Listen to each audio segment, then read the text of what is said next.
Welcome, listeners. Before we begin, don't forget to hit the like and subscribe buttons if you enjoy my content. And let me know in the comments if you have a story you want me to read. My grandfather Jim died when I was 17, around 5 years ago, and his last months were rough on the whole family. He had advanced brain cancer, but he spent most of his time at home under hospice care. One afternoon, it was about 2 weeks before Jim died, I was alone with my grandpa, waiting for the hospice nurse to come and check in on him.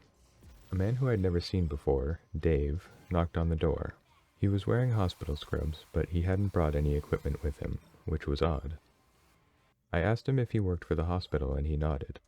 He said that this was his first shift with Jim, but that he'd reviewed my grandfather's file and that he wanted to speak to whichever family member had the legal authority to, quote, pull the plug. Jim wasn't even on life support, so I guess Dave was using plug as an expression. I should say that I live in a right-to-die state, where euthanasia is legal, so it's not like that option had never occurred to us, but as far as I know, no member of my family had ever expressed an openness to euthanizing Jim.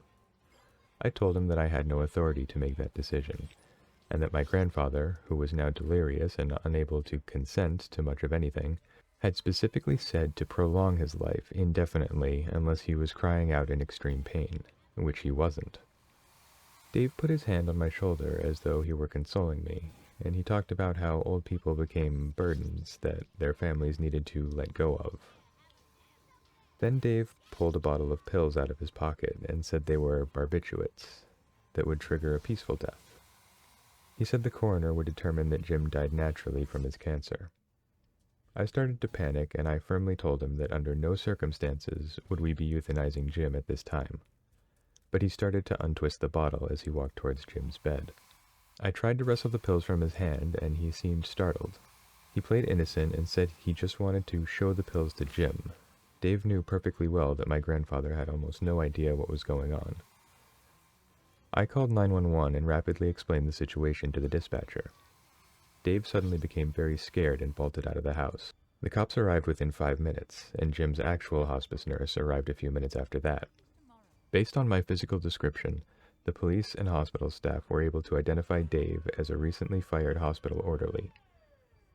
Dave was charged with making a criminal threat based on my testimony, but unfortunately, he was acquitted. So Dave, wherever you are, let's never meet again.